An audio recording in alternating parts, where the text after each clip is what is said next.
Nasepeli makasi kokota na bandako na bino sonko beta porte pe loko esepelisa kanga lisusu koleka ndenge boyambaka nga na esengo nyonso kaka pona ko informer bino boye banini ezali koleka na République démocratique du Congo pe libanda ya mboka. Tofungola Mag FM pona koyesa bino ke population ya commune ya Limete bayebaka na bango bourgmestre na bango te oyo ezali kosala pasi mingi. Bolanda reportage ya Papi Vangu na Henriette Futila.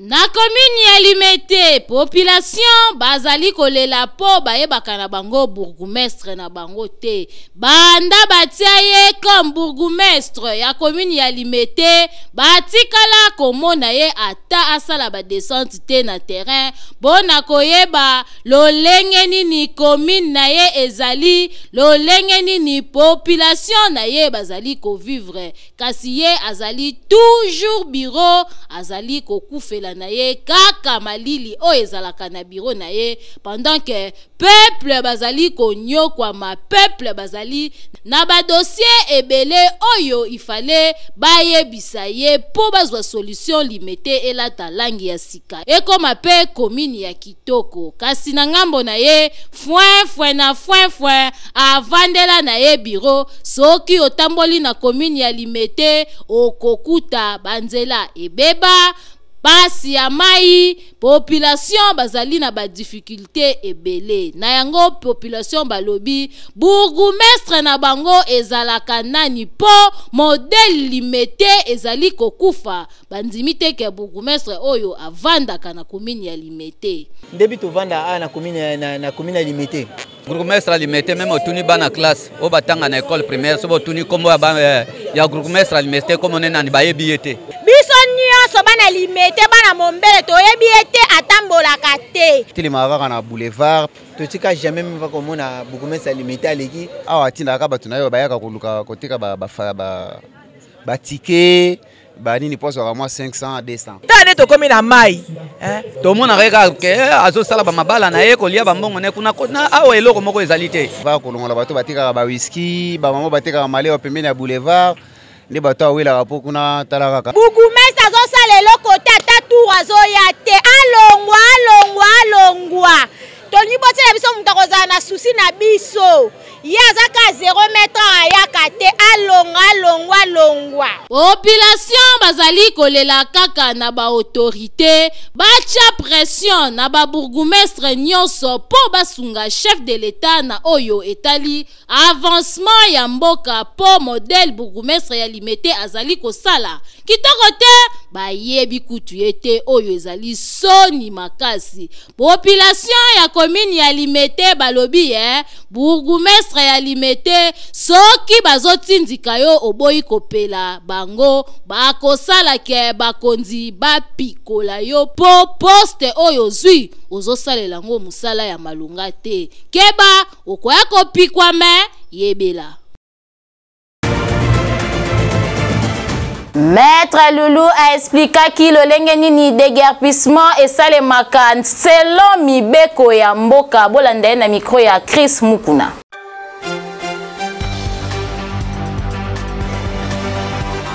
Na uiteli makambo ya déguerpissement ezaka na ba place monsieur ezaka décision administrative soki ozali kokipe bisika tobengaka précaire révocable à tout moment, ils peuvent venir vous déguerpir soki balingi ba récupérer yango parce que c'est précaire et révocable à tout moment.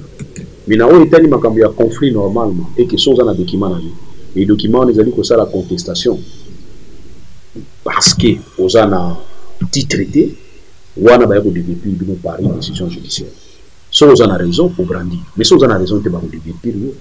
Il faut un document zate, faire une occupation illégale, mais ce qui est important, c'est que son temps, un suspect, ça signifie tout ça, il faut se préparer. Après, hôtel la du Cameroun. Non, ni le hôtel la du Cameroun. Vous avez document. Et par rapport à la loi, mais peut-être sur la relation entre locataires et bailleurs. Alors, on a fait tout est prévu. Il y a un préavis légal, il faut prendre un préavis légal. Par rapport à ce préavis légal, vous les décidez d'étape. Ceux qui ont décidé d'étape, s'amender, soit qu'on s'arrange dans Bayer. Écoutez, il y a une décision qui va sortir à l'issue duquel va avoir le député. Ça aussi, c'est un députation. Ba poto mingi ya SNEL ezalaka lisusu na eta ya malamu te. Chris Mukuna azongi po na reportage.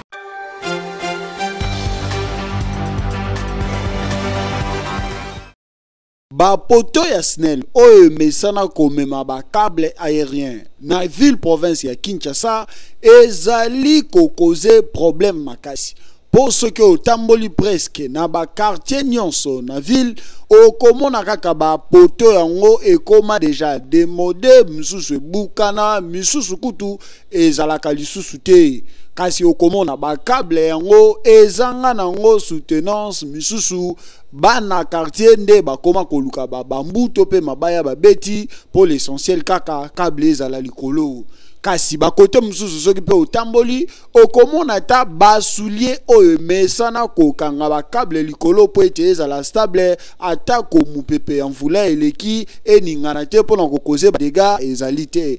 Kasi biso to mituni est-ce que SNEL oyo azali bongo responsable ya secteur amonaka makambo yango tote po ete bato ebele bazali ba victime na exposition ya ba câble aérien oyo par manque ya ba poto en bon état esi ekweya eboma bana eboma batata eboma ba mama misusu pe soki edembeli na se eke mvula soki ebeti ndeko nanga ndimelanga soki oleki wana okozala électrocuté olengi na ndenga kosakana te misusu ememaka pe bato na liwa na yango biso Mag FM tobendi SNEL matoyi ayebaka na kosala suivi ya bapoto na ye oyo emesana komema ba câble na ndenge ya likolo po boye ezali kitoko te mbongo ya facture bafutaka bino te bozali na caisse l'état pe apesaka bino mosolo po na fonctionnement kasi pona nini makambo ezali kotika la boye ezali malamu te.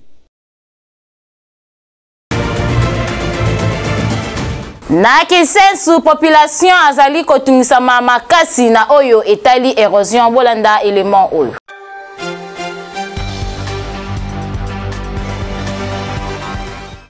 Érosion oyo bozali komona ezali nde na quartier Mission na commune ya Kinsensu. Binomoko botala ndenge mama na érosion esalema awa bakonzi babeta yango kara na ndenge ya kusakana te. Érosion ekomaka kaka munene na munene. Population bakoma na pasi makasi. Érosion oyo ebomisa batu emema bandaku ba hôpitaux pe ba église batu misusu bakoma na bango bantela po bandaku na bango ekenda binomoko boyo ka ndenge balobaki bambule bandi bo eza pasi makasi pona biso tala bandako ezalaki a 7 porte mo ba brique kei siko mbula ngo yango liso ezo banda ko beta batongo bandako ya ko boka matiti abayaka na bango lisute bakima gouvernement datalela biso likambo babandaki na madimba baleki loya baleki basuki na kifunda bo awa bakoma te mezaki ndenge balobaka fo basuka nde babaka nanu awa place basaka limite wana basuka nanu abo batala sima mais to comprendre te bakati kaka bakende me biso awa tala nde tuzomona mbule ezobeta awa soki na kiti na sete bien pona fongola nzela eza pasi ndenge bambule bandi boyi toza kimia te tozomona pasi yango tozobelela ekola pe bino boye nzamba sunga batalela biso likambo oyo ezoleka na commune na biso to na quartier na biso Mission. Awa population bayebite soki basala nini po modèle bazali konyokwa ma érosion oyo batikali bakomi kobanga bayebite bakende wapi po bakomi na risque ya makasi awa soki kaka mvula ebandi balalaka te bakomaka kaka mitema likolo kosambela po bayebite ndaku ya ndani kokweya to pe ndani ya kokufa awa bakonzi population bazali kotalela kaka bino awa ko ba élection ezali kala te balingi bamona bolingo na bino envers bango avant ba élection po soki boye kaka pembeni ya ba élection pona kosunga bango en tout cas wana ekozala eloko ya malamu te moma yango ye boyebela.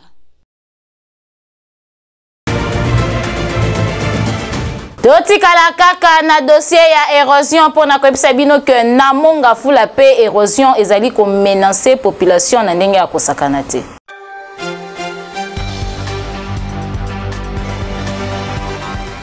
Na quartier Kindele na commune ya Mongafula population bazali konyo kwa mamakasi bino moko botala ndenge mobange na érosion esalemi awa. Érosion oyo esala ba dégâts ya ndenge na ndenge ba mapangu ekenda awa kutu ba kola mapangu misusu ba kufa likolo ya susi ya mapangu na bango ndenge ekenda ba tupe misusu ba kufa awa ba mire kwelelela bango bandako kwelelela bango pona kaka érosion oyo botala ndeti ndako oyo ya 555 eza deja na risque ya kokende awa kaka soki kaka mvula makasi ebeti lisusu ndaku oyo ekopesa bai peuple oyo ekoyeba na teke ndako ezalaki population bazali kolela bayebi te soki bakonzi babeta bango kara to pe bayebi ke quartier Kindele ezalaka kaka po bazwaka ta soutien moko te ata autorité moko te ya kitako toyo pona kosala ata constat ya pamba bazala assurer ke bakonzi bayebi bango. On a problème grave à Mambetali na no ba raison. Heureusement j'espère tout amour la journaliste Tina ici ils a buka na ba dégâts ba papa kutu balongwa ba kutoyo ba maman ba kima ba mapango ekenda mon moyen te. Bakonzi boya nanu awa na quartier Kindele na commune ya Mongafula pona kopesa solution na peuple na bino po quartier Kindele ezali kokende malembe na disparition à cause ya érosion oyo soki bosali quelque chose ya ko arrêter érosion oyo peuple bakosepela bobo sanate kalate 2023 l'élection ezali kobanda banani bakovote bino boyebele. Magi FM esaleli bino constat lolenge nini balangue maternelle ezali négligée na ville province ya Kinshasa. Chris Mukuna azongi pona reportage.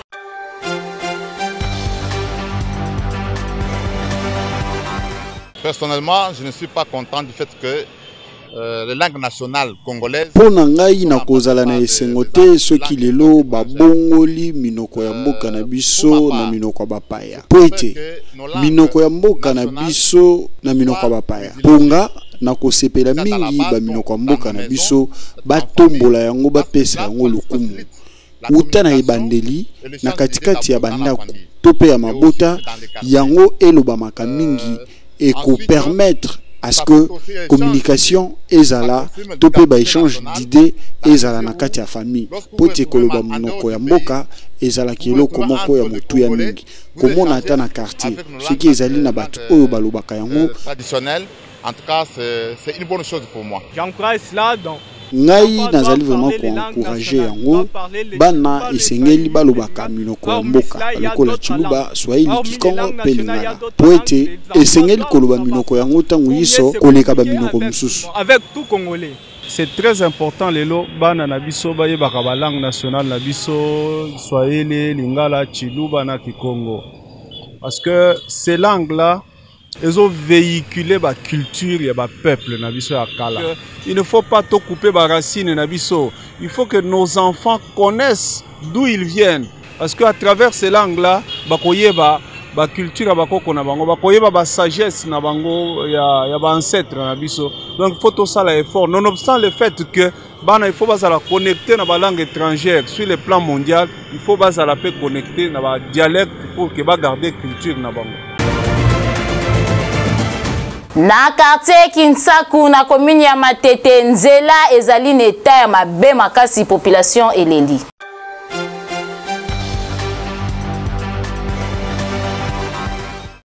Population ya quartier Kintsaku na commune ya Matete bazali na pasi na we etali nzela na bango oyo bino moko motala ndenge nzela ekomi na eta ya mabe makasi nzela eza na eta ya mabe makasi awa peke tozali na ba periode ya mvula botala ndenge mai evandi na balabala poto ya kosakana te awa circulation ekoma nango pasi surtout na mituka pe na ba moto. Population bazali komituna soki ba autorité babosana bango tope bayeba kaka quartier Kintsaku soki existaka po mama na kara oyo bazali kobeta bango ezosala bango pasi makasi boyoka communication. Nous avons des difficultés, nous avons des maladies pour to beleli makambo trop pour manzelo et c'est baby bandakala. Pour tout d'abord quartier Kintsaku elle qui boité quartier Kintsaku elle quartier mo elle qui très propre mais les lots taninge commis l'état sundoli na bula kuto tana tata mo ketcha bien na makolo isati kuso na tiketcha bien et baby nzele zala na ngoti donc to bula ka banda mateta tiki sensu to biso nzela ti chaque jour to soma quittance 500 francs to zota solution mo côté boumé c'est vous nous imiter boumé c'est to le gata baba o baba o et roumeli elle était kala. Bourgmestre ya commune ya Matete kitaka na terrain otala ndenge population na yo bazali ko vivre ya kovanda na bureau boye ezali kitoko te et pourtant musala oyo ifale osala ezali nde ya kotambolaka na ba différentes quartiers na yo oyeba nini ezali kosalema pe population bazali na besoin ya nini boye ezali kitoko te population balobi bakotindika yo ti okopela bango bazwa solution na o etali aveni oyo po boye kitoko te. Bakinoa bakoma ko préféré soki abeli abandi komimelela kisi ye moko yango tosali bino réflexion ya automédication bolanda élément oyo.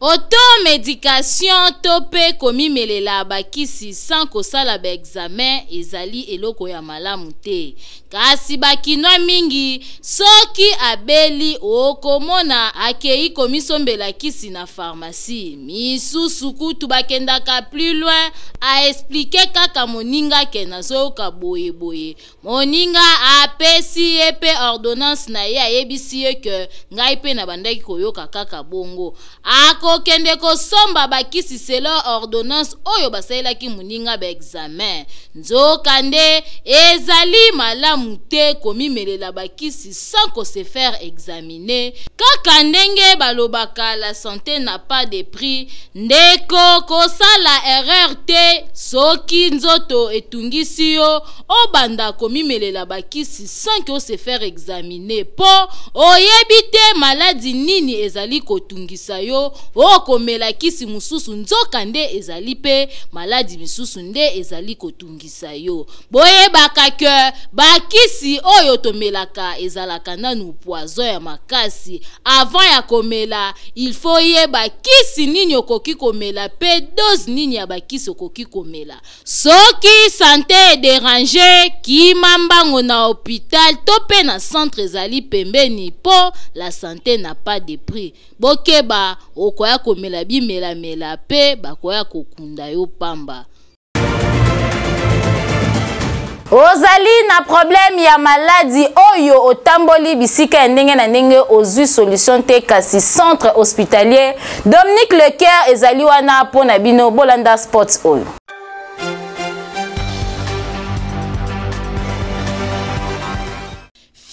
Fini makambu ya kokende ko se faire soigner na ba centre ya simandaku oyo ezali koboma ba congolais mingi po mobange na hôpital oyo ezali na ba norme sengeli yangoyo. Centre hospitalier Dominique Lecoeur eye kosunga peuple congolais azwa soin ya malonga na ndenge esengeli mwana Congo. Centre hospitalier Dominique Lecoeur okokuta awa ba pareil ya malonga ya médecine moderne ya solo oyo ezali ko détecter maladie nyonso ebombani na nzoto ata ebombani na songe ya suki grâce ya ba pareil oyo maladie wana ekozala détecter. Awa bazali na laboratoire ya malonga kaka pona kosunga peuple congolais. Esengeli boyeba ke ba médecin oyo bazali ko traiter pe awa bazali ba médecin oyo batanga médecine na libanda ya mboka kasi baye ko pratique yango awa na République démocratique du Congo pona kosunga bandeko na bango bazwa soin ya malonga na ndenge esengeli. Na oyo etali prise en charge bomi tungisama te kokende libanda ya mboka na centre hospitalier Dominique Lecoeur prise en charge ezali assurée. Esengeli koyeba lisusu ke centre hospitalier Dominique Lecoeur ezali na ba service locaux la chirurgie, maternité, radiologie, kinésithérapie, échographie, endoscopie. Nyonso wana kaka po basunga peuple congolais ba patient na bango bazala bien traité. Na oyo etali cas d'urgence soki obeli na ndaku ozali na possibilité ya kokoma hôpital benga kaka ba numéro oyo po awa ba ambulance ezali bakoya kozwa yo tina ndaku pe babandi ko traité yo na kati ya mutuka tibo kokoma na hôpital. Makambo boye okomona ngo bipai nini soki na centre hospitalier Dominique Lecoeur te. Otuningai centre hospitalier Dominique Lecoeur ezomi wapi? Boki Mambangu na quartier Joli Park avenue Ring numéro 4 plus précisément na commune ya Ngaliema. Bokende na bino bikenda kenda te na ba hôpital ya Simanda Kupo, la santé n'a pas de prix. Boyoki balanga nzembo bino batu bozali komitungisama na oyo etali enregistrement solution eye grâce ya studio Liloba. Bokende mbangu na 14e rue poza ba détail.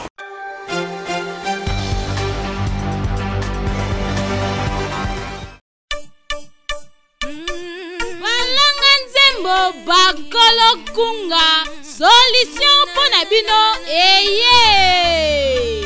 Yo mutu ozali na besoin ya kobimisa album, single, maxi single kimambangu na studio Liloba na 14e rue po kuna okokuta biloko ya mopaki, c'est-à-dire ba pareil ya kanda. Studio Liloba ezali na qualité ya kosakana te ebongo bakita ebongo ba micro okokuta ngo esika mosusu te kaka na studio Liloba. Awa soki okoti okoyemba lokola Angelu po awa son erataka kutu te awa tobetaka na biso mopanzi te po nyonso ezali na qualité. Enregistre album na yo awa ebimi lokola outaki na États-Unis nzoka nde enregistraki yango kaka na ville province ya Kinshasa na 14e rue na studio Liloba. Awa ozali na tante ya kokende kosala mastering libanda po nyonso ezobeta madata na studio Liloba. Kopanga na yo na oyo etali prite a cause ya ba appareil sophistiqué oyo ezali awa prix ezali nango abordable. Ofuti mbongo mukie kasi basaleli yo musala ya qualité. Oyoki Boki Mambangu na commune ya Limete na 14e rue industrielle numéro 23 na avenue Mulangi oza mobimba akei ezali na ndenge elongo bani. Oyoki boyebele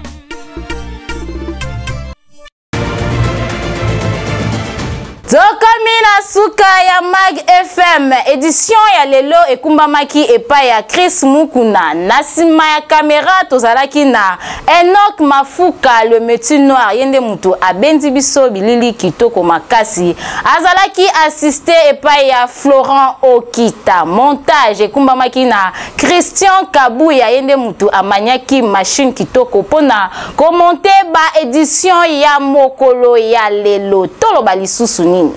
Eloba nango le président maître Billy Maloua nul n'a le droit d'être heureux seul sur la terre. Boyoki ngana bino tokutani mikolo ezali koya soki nzambe apesi biso lisusu bomoi te.